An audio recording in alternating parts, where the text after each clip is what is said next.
Garry Kasparov, welcome to the podcast. Thanks for inviting me. Garry, when I think about, at this point, your many years of political activism, one of the things that really strikes me is that you were right on the big thing at every juncture. You were right about the Soviet Union, you were right about Putin, you were right about Trump, you may be right about some of the transformations in America today. How did you start getting interested in politics? You were, a champion chess player. The incentive was to shut up about politics and, become a kind of stooge of the regime, like some other chess players were.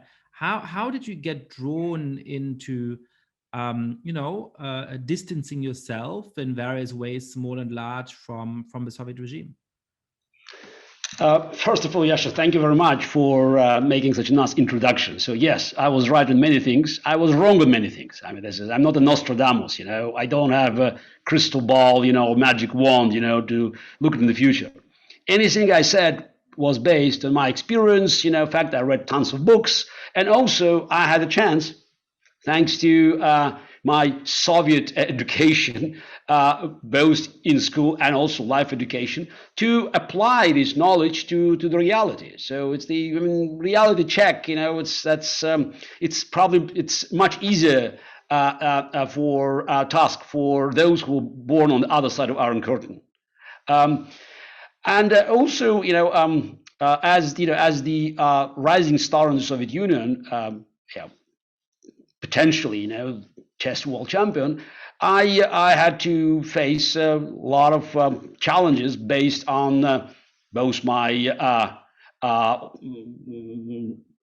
race, not blood. So I'm half Armenian, half Jewish. So the man I had to challenge was Anatoly Karpov, the darling of the system and the Russian champion. Yeah, and that was a big deal as well. But also my education back in Baku, where I was born. I always want to tease my American audience saying I was born and raised in the deep south right next to Georgia, which is technically correct, deep south of the USSR, right next to the Republic of Georgia. Yeah, and Azerbaijan was one of the Transcaucasian republics, 3 republics: Azerbaijan, Armenia, Georgia.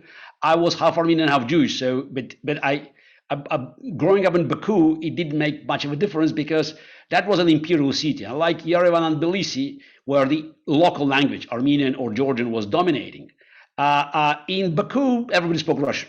So, and it was very much a melting pot. My mother, the eldest sister in the family, she married a Jew. The second sister married an Armenian. The youngest sister married an Azeri. So no big deal. So all of us who are still alive, they're in Moscow.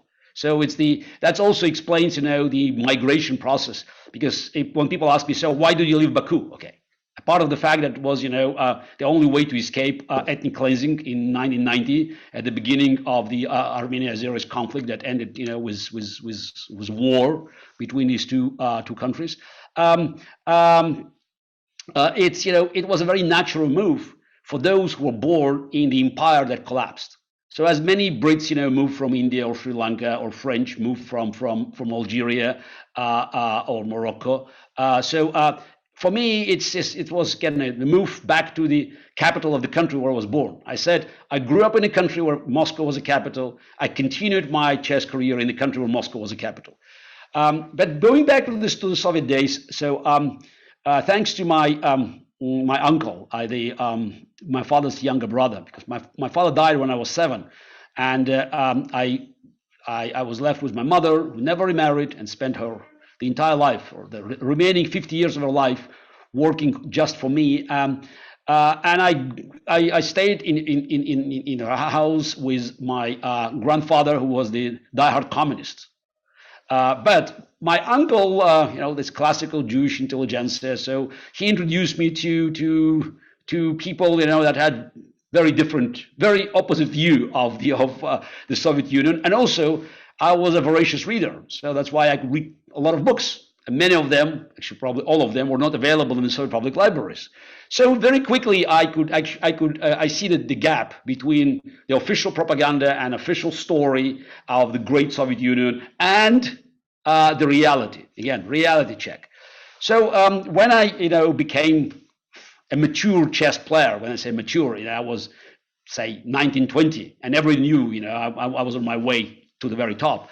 So I already, had my mind, worked out, and I saw that the system, the Soviet system, was not the one that could actually help country to develop. My first trip abroad was in 1976 when I was 13.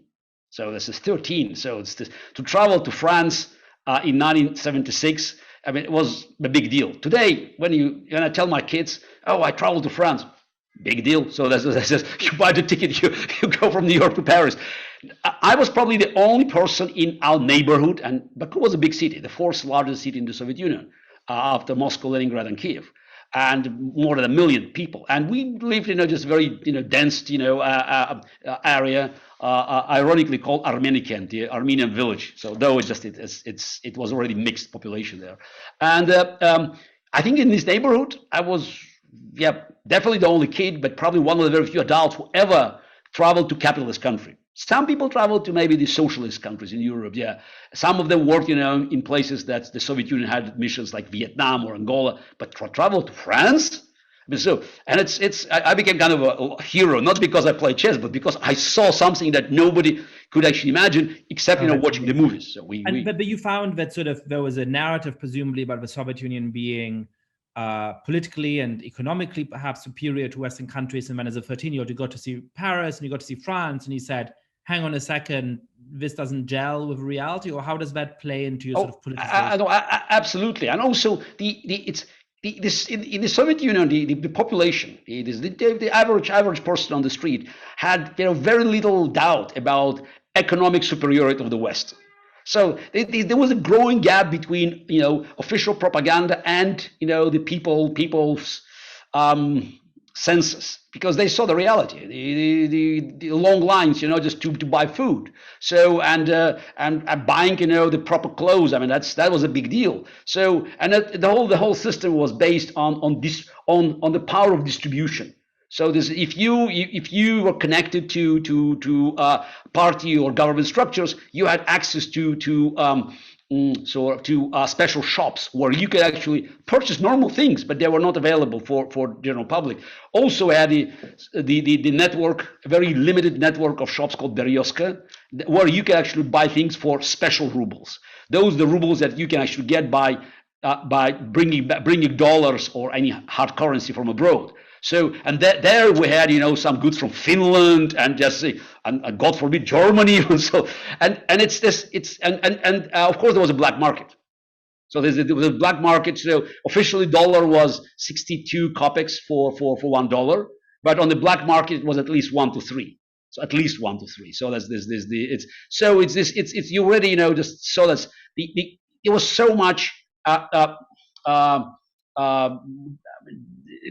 disconnection, and it didn't take a long time for me to figure out, also thanks to my uncle Leonid and other people that I met, because traveling at an early age, you met people. You just I gained a lot of experience, and my mind this always operated it's quite fast and effective. So I picked up the pieces, and already I had a picture in my mind. But having said that, I don't want to pretend that I already knew it, so I wanted to become a hero. No, all I wanted is to become a world champion. That's it. So that's I don't want to upgrade my story. So it is what it was. So that's and I'm here to tell that in 79 and 80, while I was highly critical of the system, and we talked in the kitchens and had jokes about Brezhnev, but all my mind was about winning the title, which meant I had to play by the rules, because I already had problems, as I described, half Armenian, half Jewish, but from Baku, challenging Karpov, big deal. And so how did you come to have this reputation as somebody who is critical regime? Is it when I think of a famous essay by Václav Havel that every greengrocer has to put a sign into the front window to signal solidarity with the regime, and so a non-action becomes a political act. If you don't put the sign in your window, then people can learn something about your secret. Is it that you sort of weren't enthusiastically participating in propaganda events? Is it that the regime probably listened to what you were saying in the kitchen table and they knew? Is it that you said certain things publicly that were critical in a roundabout way? Sort of, what was the process of just wanting to be a chess world champion to having sort of that reputation as not being on the line of regime in the way that Anatoly Karpov was, or then later becoming more politicized? Look, again, I don't think it took long for party officials in Moscow and KGB to figure out that I would not be like Karpov, controlled by authorities and a loyal party soldier. So if not for some, lucky political changes in the Soviet Union, lucky from my perspective, so I would make it to the very top, because Karpov, had many layers of protections before actually I could beat him at the chessboard. But as I said, I had to play by the rules. So just I attended official events, the Komsomol events. In 1984, I had to become a member of the Communist Party. So just this is it. Those are you had to play by the rules, actually to get your rights to actually challenge Karpov. Because there were certain moments where the political system could actually throw me away. There was a big scandal in 1983 where in the semifinals, where the Soviets, preparing for the boycott of Olympiad in '84 in Los Angeles, blocked my participation in the semifinal match against Viktor Korchnoi. And so I could be out of the cycle. That's what the head of the propaganda department of the Communist Party in Moscow bluntly told me. Okay, you're young, you can wait for 3 more years. But I said I was lucky because the head of the Azerbaijan Communist Party, Heydar Aliyev, also the former KGB, but we know no former KGB guys, and one of the Andropov's favorite. So he actually picked me, just under his protection in 1979. This young kid, Armenian, good, for his political ambitions, and being under his protection, so I actually could avoid, the wars. And in 1983, because he already became a member of Politburo, so he pushed me back again. There's nothing else but him basically securing my way to the top by playing chess. So it's Karpov kept telling this story, saying, "Oh, this is the Garry had support." Yes, I had. It was like a shield, In video games, you have the shield. So basically, I was shielded from attacks that never-ending attacks and attempts to actually throw me away. In 1984, I played my first match with Karpov, and then the match, that was the longest match in the history of chess or probably any other sport that took more than 5 months. Ended with no result because while Karpov was winning in the beginning of the match, so I picked up my game at the end. So, and after game 48, when I just won 2 games in a row, they decided to close the match. So that was a big scandal, and that was the first time where I took a stand. That's if you want to look at the beginning of my quote unquote dissident career, that's naturally we have a date, February 15th, 1985, Moscow, Hotel Sport. At a press conference. And the reason is that basically they thought that you were about to win this epic match, and they wanted to protect Karpov against that, look, and you protested against. Yes. Again, I don't want to go against against the numbers. I was still trailing 5-3, but after losing 5-0 and winning 3 games, especially 2 last games, 47-48, I had an initiative, and Karpov was in a terrible psychological shape. So I had real chance of winning, and the Soviet authorities, they didn't want even consider this possibility. So so let's say my chances were 25-30%, as I anticipated myself then. But that was too much for them to live with. So they called for FIDE president, then Florencio Campamans from Philippines, who had a long story working with KGB. So he showed up, closed the match, and that's had to be it. But I was there, and I said, no, I'm not tired. I just said, well, I'm not exhausted. I'm here. I want to play. And it broke their scenario. And that was the first time when I said something in public. When I say in public, the 1985 February, nothing much was happening in the Soviet Union. You had many foreign journalists that had nothing else to do. The auditorium was packed with cameras. And all the Western media was there because they saw, oh, maybe something is happening eventually. So I made a statement in front of the foreign press, which means in front of the world, challenging the decision of Soviet authorities. That's the beginning. So, and that basically it reinforced the suspicions of top authorities about Garry Kasparov's reliability as a good member of the Communist Party, because I didn't hesitate. So I just said, no, I want to play. So eventually the match was still closed, but they had to actually announce a second match, and we knew that I knew I would play match in September.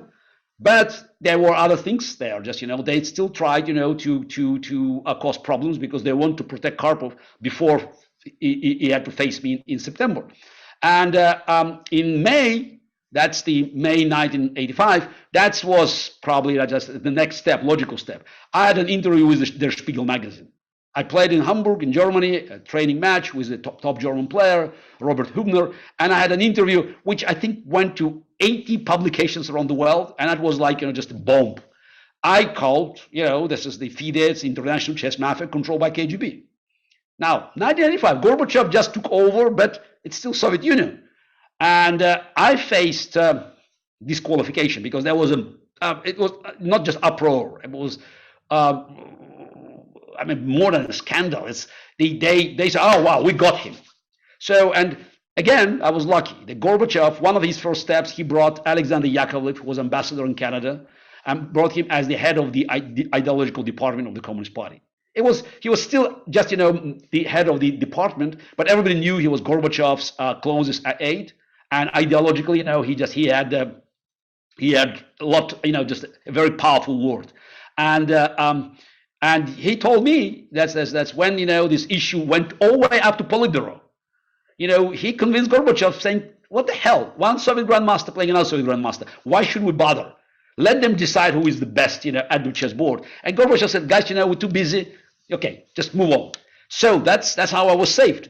And I met Yakovlev in August, and after the first time, and after this meeting, I came back to our base, and we had a special place in Moscow that was rented, given by the trade union organization, because I was a member of Spartak Club. So for me to leave during the match, and I saw my mother said, "Mama, now they let me beat Karpov, so now I can play chess." So it's the first phase, and when I became world champion, I had there was a dominant thought in my mind, is that I did it. So many people never made it. So why should I keep, silent? So it's like a duty, because I was a success. I was so successful.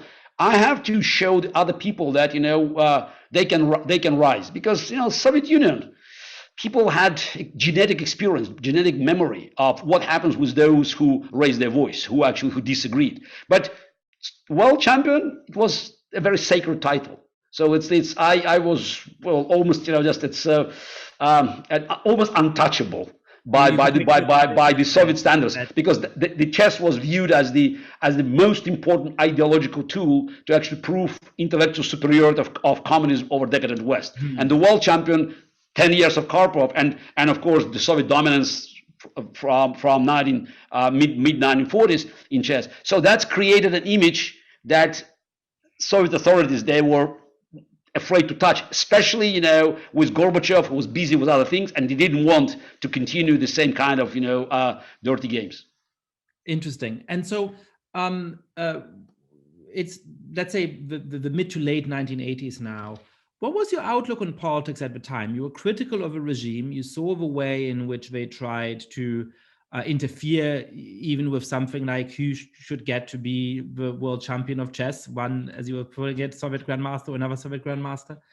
But at the same time, you'd always grown up in communism. So did you think that sort of the idea of communism was sound and the problem was the Soviet regime? Did you hope that it could be reformed? Or at that point, were you already convinced of the superiority of something like free markets and liberal democracy? What was your sort of, if you go back to, let's say, January 1988. What was your sort of outlook on politics?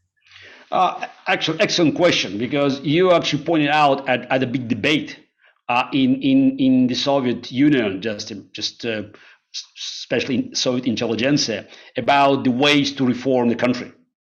And I grew up, on the impression that things were probably not that bad. And when you look at the roots of the revolution of 1917, though I don't call it revolution anymore. For me, it's Bolsheviks take over. But in mid 80s, yes, Stalin was bad, and there were plenty of articles, talking about the crimes of communist regime. But still, there was just an illusion. So yes, maybe we have to find this the new clean version of communism. This maybe just if you go to the origins and you just you analyze it, and you actually can make something out of it. Yes, there was a civil war, and we know that Lenin also was in favor of terror, but maybe there was a chance. And the late 80s. For me, and for many like me, that was the time when these illusions have died. So we just recognized, because we actually had access to more documents. Yeah, I read Archipelago Gulago before. So, but still, this is reading one book. It was even as powerful and well documented as Archipelago Gulag. And looking at many other documents and receiving this information, because a lot of people now they wanted to talk. We had conferences. We have debates, and fairly quickly I shifted from my my naivete of someone who believed in just in Gorbachev's attempts to reform Soviet Union into far more radical opposition, recognizing that it's not just shortcomings. The whole system just is rotten and had to be replaced. And when Gorbachev talked about the socialism with a human face, my response was Frankenstein also had a human face. So it's in 89, I was already quite adamant in my opposition to communism, and since I was a member of the Communist Party from 1984, so and I'm not proud of that, but I'm proud that in January 1990, almost 2 years before the collapse of the Soviet Union, after what's happened in Baku,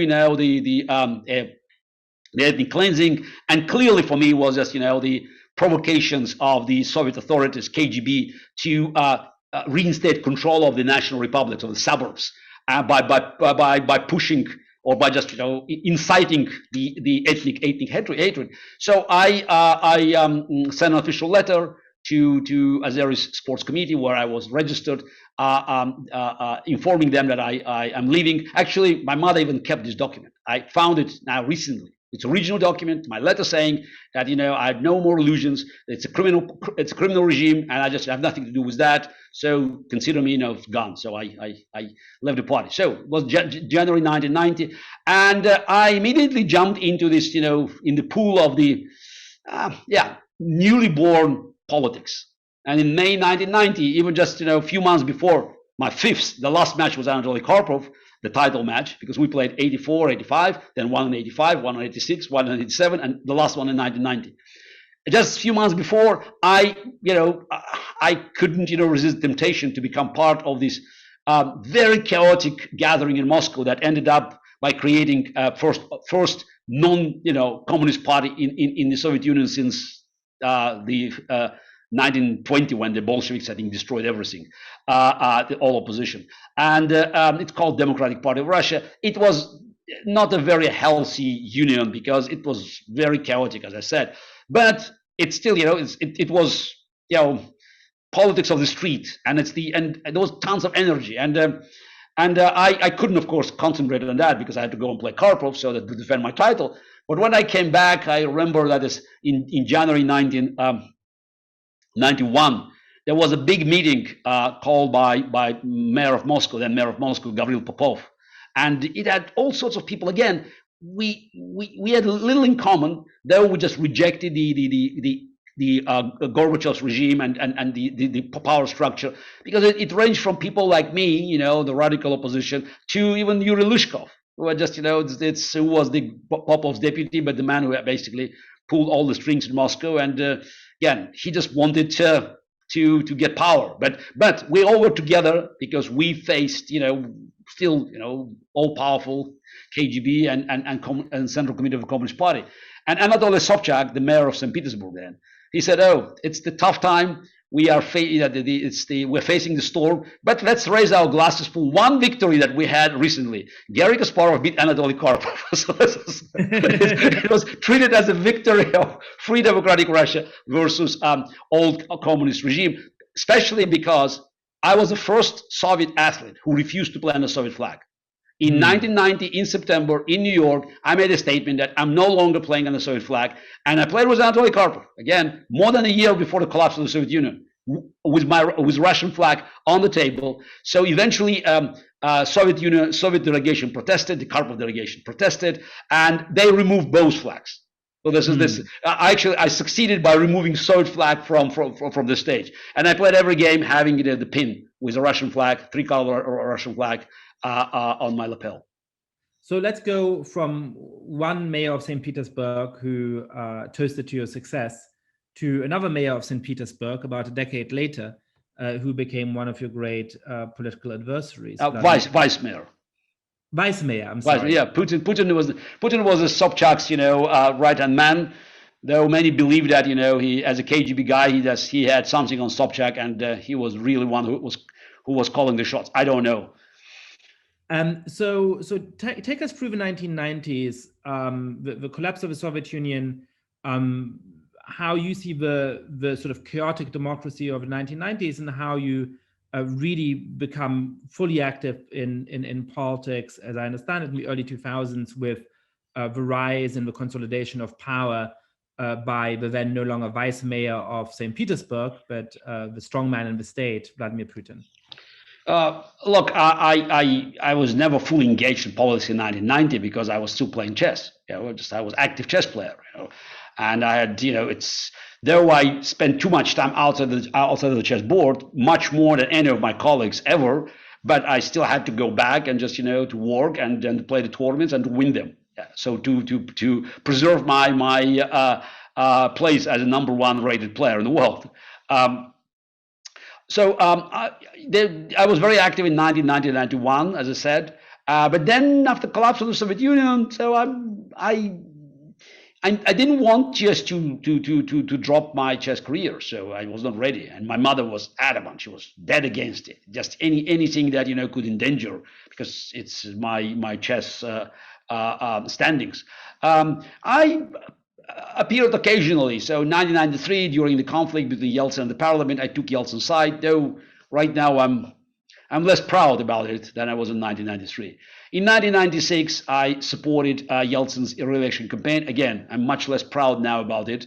And I think many of us made mistake thinking that victory by at any cost, is justifiable. I think that was a big mistake. And why was that? What seemed to be the alternative at the time? Yeah, it's easy for me to criticize us, all of us, what we did 25 years ago, myself included.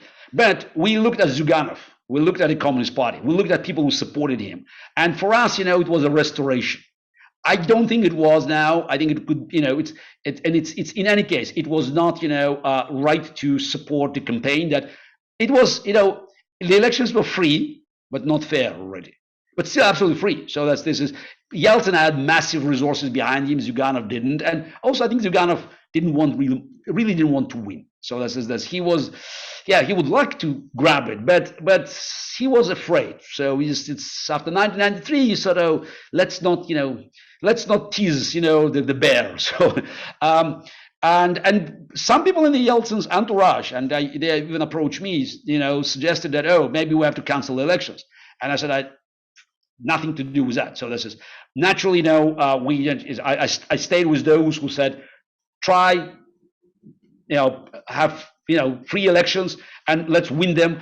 Obviously, again, using all the resources that were available. Elections were not fair, and Yeltsin won very narrowly in the second round. So this is I think the first one was 35-32. So and it's very, very, very, very close.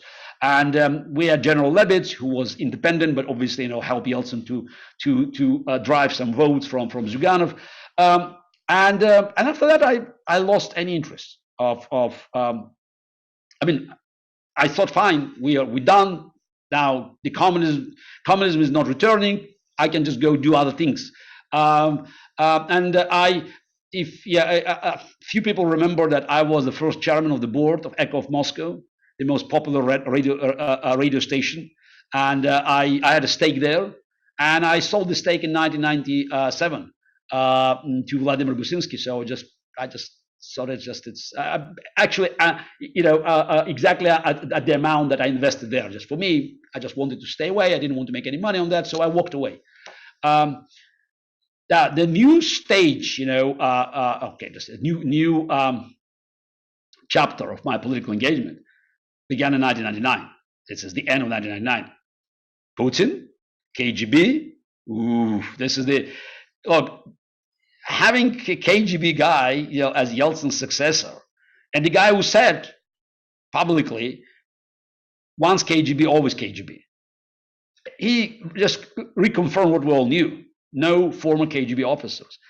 Somebody who complained about the collapse of the Soviet Union as the greatest geopolitical catastrophe of the 20th century. That was tough. So I didn't know what to do. Again, I was busy, playing my chess, and I had, first attempt on having online business, KasparovChess.com. But when we had these explosions, the attacks, the terrorist attacks, and it was too suspicious from day one. It's clearly there was a KGB hand behind it, and I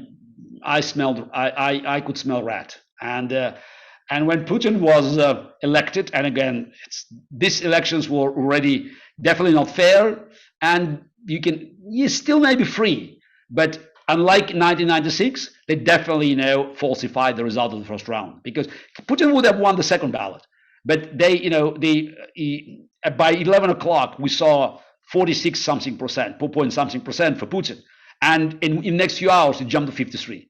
So it's just things don't work this way. So I could really see that something was going wrong, and from 2001 when they destroyed the main television station NTV, so I thought, okay, now I have no choice but to go back. It's a full Monty campaign. I was still playing chess, but I already had in my mind that eventually I would have to leave chess and do something for my country. And at that point, you really devote a lot of time to trying to organize the opposition against Putin. But no, from 2001 to 2005. Again, it was not a professional job to me. So because I was still playing chess, I still had other things. So it's including just rebuilding my private life, because just going through divorce and marrying Dasha. So we married in 2005. So that's, but I was already engaged. I took part on many gatherings. So basically like testing water. But in 2005, so I stopped playing chess, and I moved into, I decided to dive into these muddy waters of Russian politics, and I publicly stated my opposition to Putin's regime, and I made many warnings. Those warnings that I'm proud of, that were not heeded, ignored. People looked at me, he's radical. In 2006, the organization that I founded, United Civil Front, had a congress, and we actually published a document saying, looking at the trends of Putin's regime, this regime would not leave power through elections, through normal democratic process. It will not be changed by the ballot. We have been labeled, like radical, standing on the way of evolution.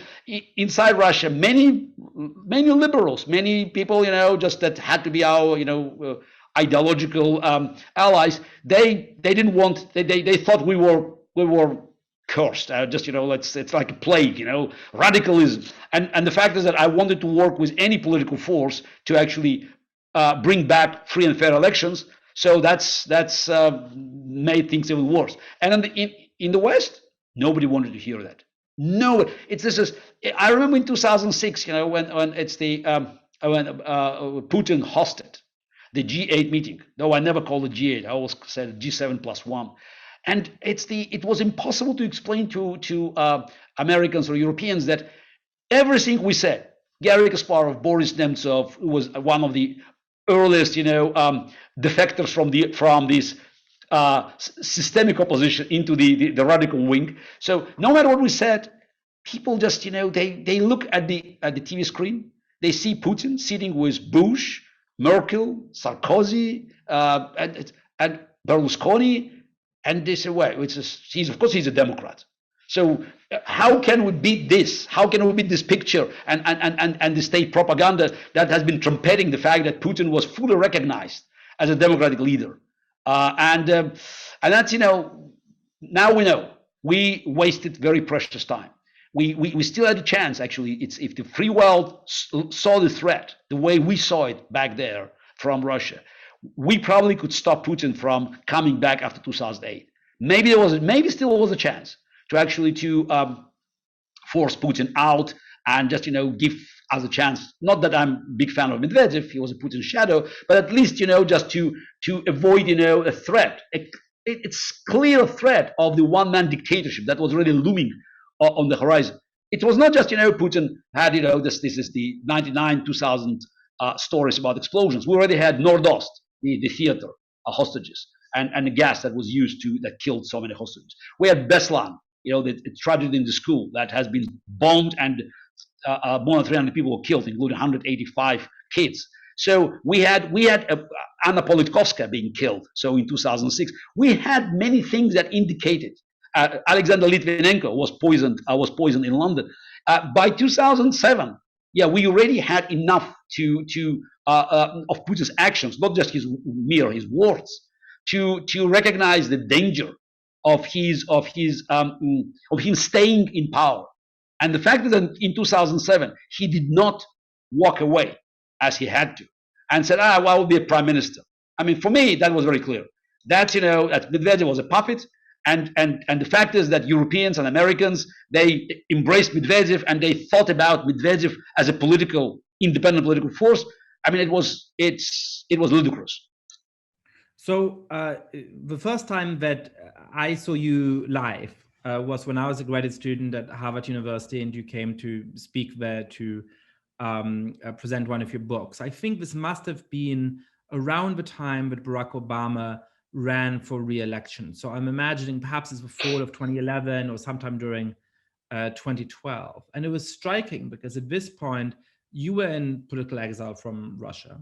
You were warning about Putin being a dictator, but also about Russia having expanded ambitions to be a spoiler on the international scene.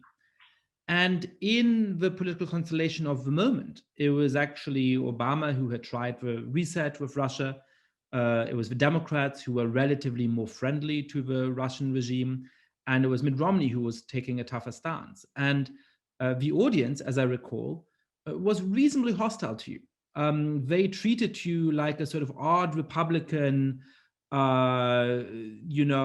hawk who's trying to sell America in some kind of confrontation with Russia. So tell us about sort of your political exile coming to the United States and the difficulty you had at that time convincing many of the people who are now very critical of Russia and the Kremlin regime to listen to you about the dangers that Putin represented. In my book, Winter is Coming, Why Vladimir Putin and Enemies of Free World Must Be Stopped, I talked about American officials, top American officials, who are all of them, with no exception, became aware about threat coming from KGB and Putin after they left the office. It's amazing. You read their memoirs. Whoever, this is Bush, Condoleezza Rice, Madeleine Albright. You read this, the long list, and they all knew, but somehow when they were in the office, they acted differently. Yeah, and again, as we already discussed, so I knew enough from my previous Soviet life. I knew what KGB was. I read enough books. And I saw the growing threat of Putin to the free world, not only to Russia, but to the neighboring countries and to the rest of Europe and eventually to America, because he already at the time controlled more resources than any individual in the history of human race, and he was not shy to use this money to bribe politicians. The fact is that he could buy former Chancellor Gerhard Schroeder and many other politicians, not of that caliber, though Prime Minister of Finland, former Prime Minister Lipponen.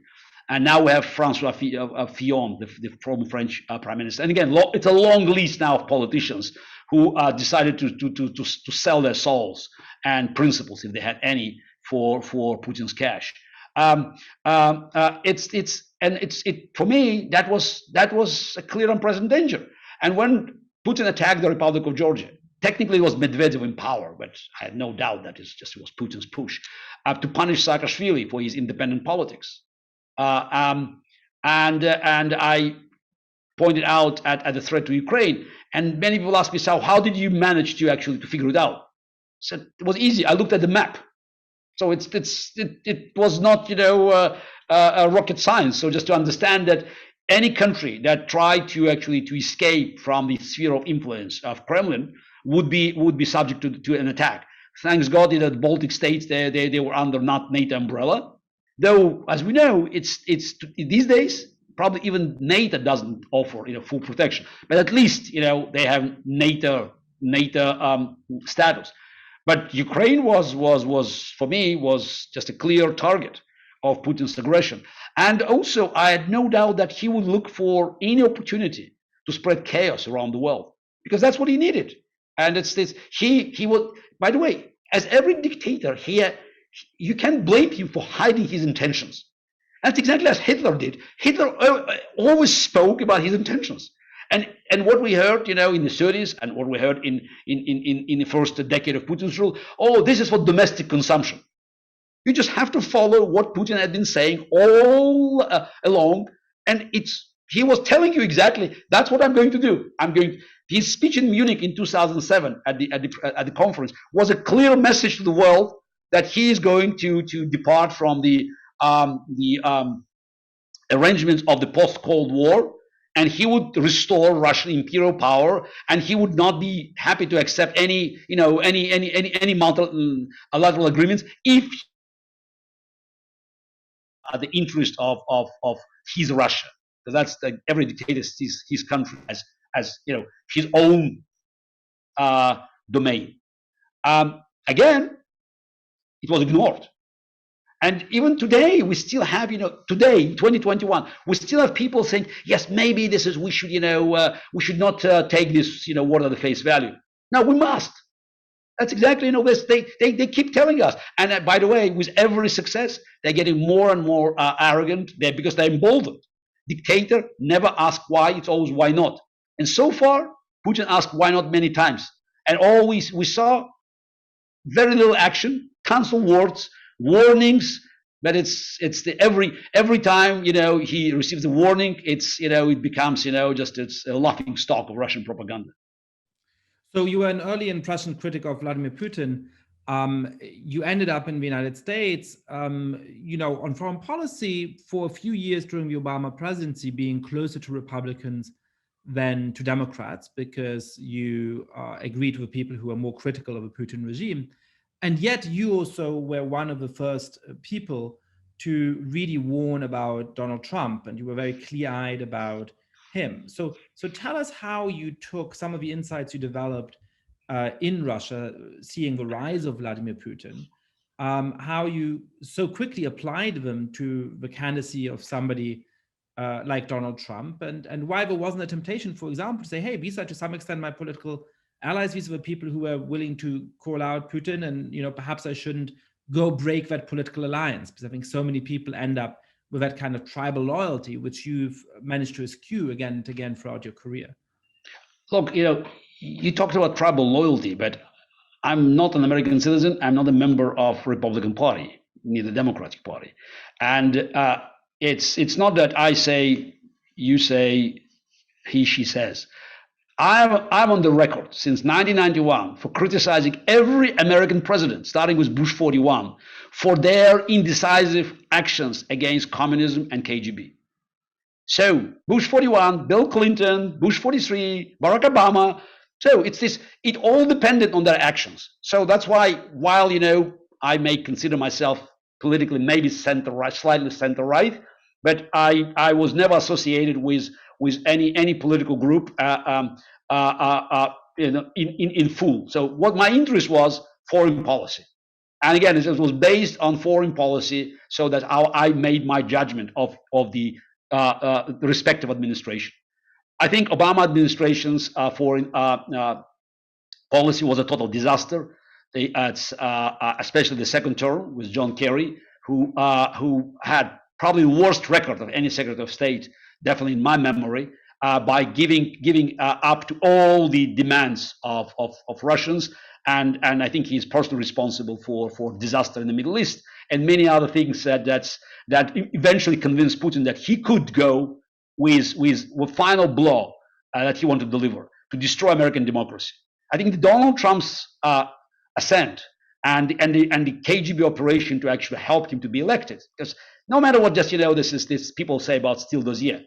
I never, by the way, talked about Steele dossier, because for me, I didn't need to look at the dossier, because I saw Russian propaganda machine fully supporting Trump and using this the newly built troll factories and fake news industry to help Trump to be elected.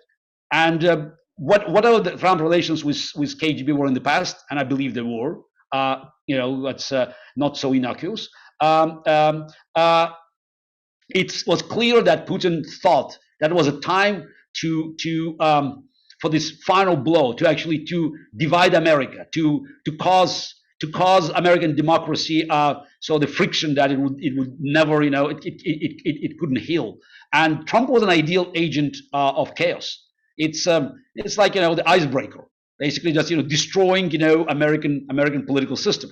I don't think Putin expected Trump to win, but he thought that Trump could actually do what he's doing now, to be nominated to, and that's why you have Putin's cronies to work with Trump at the early stage of the campaign, and losing elections narrowly to Hillary Clinton, and then challenge the elections. So I think what we're seeing now, that was a somehow scenario for 2016, but surprisingly, Trump won.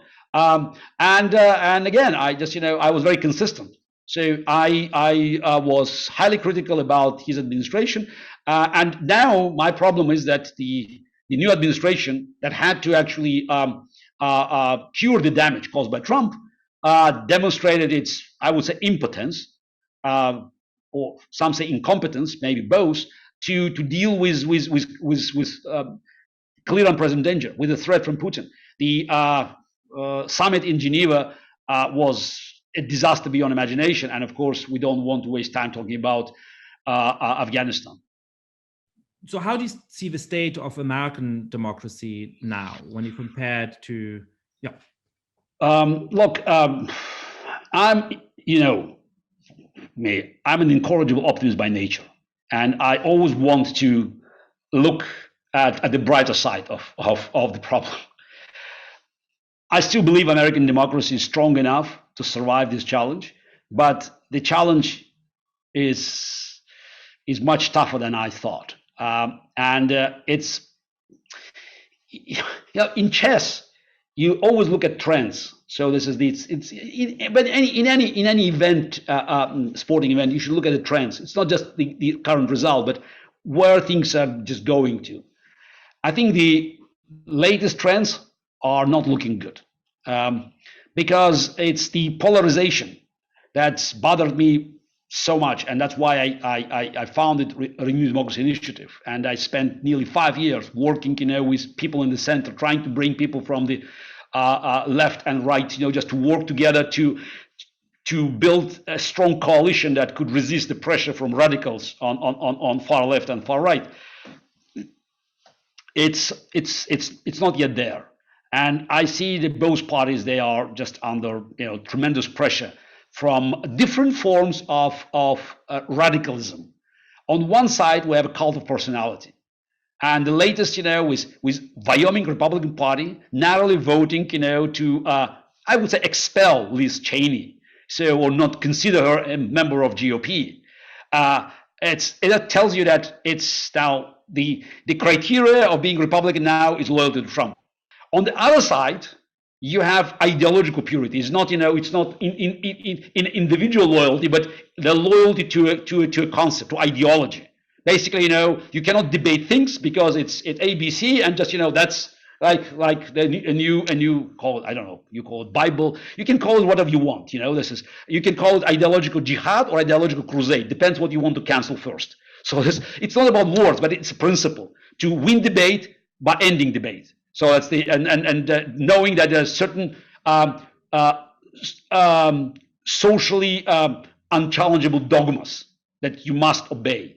So, in the morning you look at New York Times and you're horrified. In the evening you hear Tucker Carlson and you just get, wow, this is your, just between two I don't know, just this, you have a plague and cholera. I don't know, just this is you. So how are you going to deal with that? I don't know, because it's practically, I think the country needs a third party. Practically, country needs something in the middle, because it's no longer debating small issues about just taxes higher. This is about preserving the country. This is about saving the country from craziness that is threatening from both sides. And I'm afraid that's my biggest nightmare, that in 2024 we will see Donald Trump running against progressive, because that's what both sides hope for. The far left and Democratic Party, who can actually rally support at the primaries, they hope for Donald Trump to be nominated, because that's their only chance. Donald Trump looks at them and says, oh, that's my chance, because it's naturally, Donald Trump cannot beat a reasonable Democrat. Any moderate Democrat, even Joe Biden was definitely, already past his peak. So he beat Trump. Now, any reasonable Democrat, it's a middle ground Democrat, will beat Trump. Same story goes other way around. Any reasonable Republican will beat a progressive. So, but it seems to me that the both parties now just they cannot escape this curse of radicalism and again, cult of personality on one side and ideological purity on the other side. One question about what you call ideological purity. I saw that in an interview a few days ago, the Chinese artist Ai Weiwei seemed to imply that sort of what he called American political correctness and the punishment of people who fall short of it reminded him of the Cultural Revolution in China. What do you make of that kind of comparison? Do you feel that this culture of ideological purity has that kind of authoritarian streak, or do you think that is a significant overstatement? Look, it's not about words or labels. You can call it witch hunt. You can call it, you can compare it to events that happened in your country, as AVV did. At the end of the day, it's something that threatens the free flow of ideas, the freedom of speech, our recent project that was released on CNN, RDI project, Front Lines of Freedom. Now on CNN, it's called Voices of Freedom, that brought together 52 dissidents from 28 countries that expressed their grave concerns about the state of American democracy, current state of American democracy, looking at both sides, again, looking at January 6th and the cancel culture, whatever the name you want to use for this. That's an attempt to share our experience, first-hand experience, and to warn Americans about dangers to American democracy. So I recently was part of this debate on Intelligence Square debate platform called "Cancel Culture is Toxic," it's good that we are already debating it. And it seems to me that the defenders of cancel culture, they have two contradictory arguments to defend their position. One is the cancel culture doesn't exist. And the second one is that it's those who have been who suffered, they deserved it. So it's difficult to bring them together, but they somehow manage. Yeah, the position often seems to be cancel culture doesn't exist, and it's good that it does. Exactly. No, that's those exactly the arguments used by our opponents.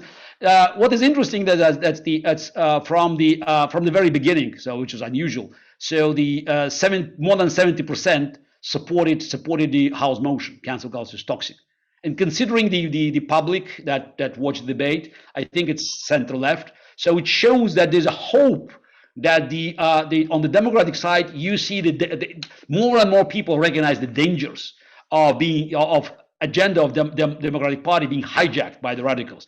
Hopefully, the latest elections in Virginia and New Jersey send a clear message that pushing this ideological narrative could be very, very costly. And it seems that it's unlikely Democrats can control both House and the Senate by a year from now.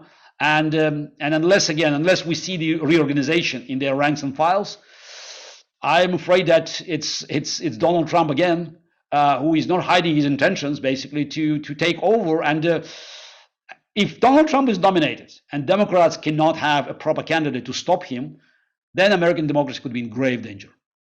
So let me ask you two very simple questions to close off our conversation, Garry. Number one, what can those of us who are very worried about the prospect of Donald Trump coming back in 2024 do to minimize the likelihood of that outcome? And second, what can the world do to stand up for liberal democracy against its enemies, domestic as well as foreign, at home as well as from the Kremlin? Look,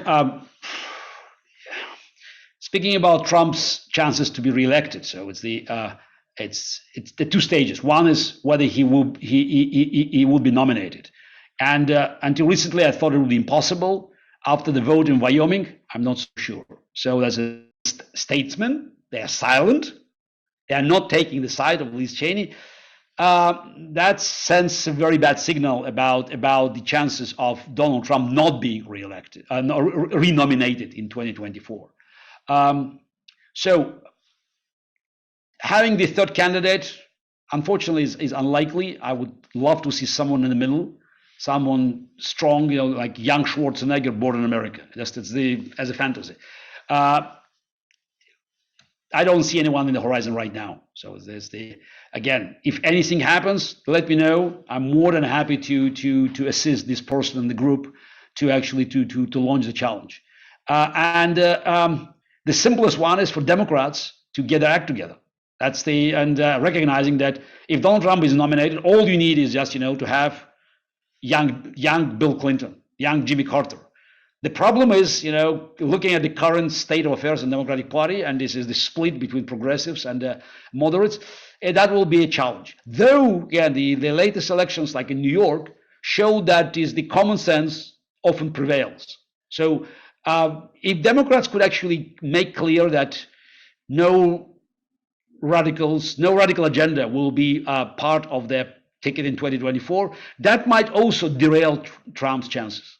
That's again because it's the system is just they're connected. The radicals need each other. I always say that the best fundraiser for AOC is Trump, and the best fundraiser for Trump is AOC. So as for the global affairs, I don't know if this administration can do it, but they must go back. So we are all waiting for this global summit on democracy, but I don't know. Would it be another gathering with mere words and no action, or it will end up with some sort of structure that will bring together the democracies, the way that late John McCain dreamt of the leak of democracy? Can this administration pull it out? I don't know. I hope so, but it's very important for America to come back.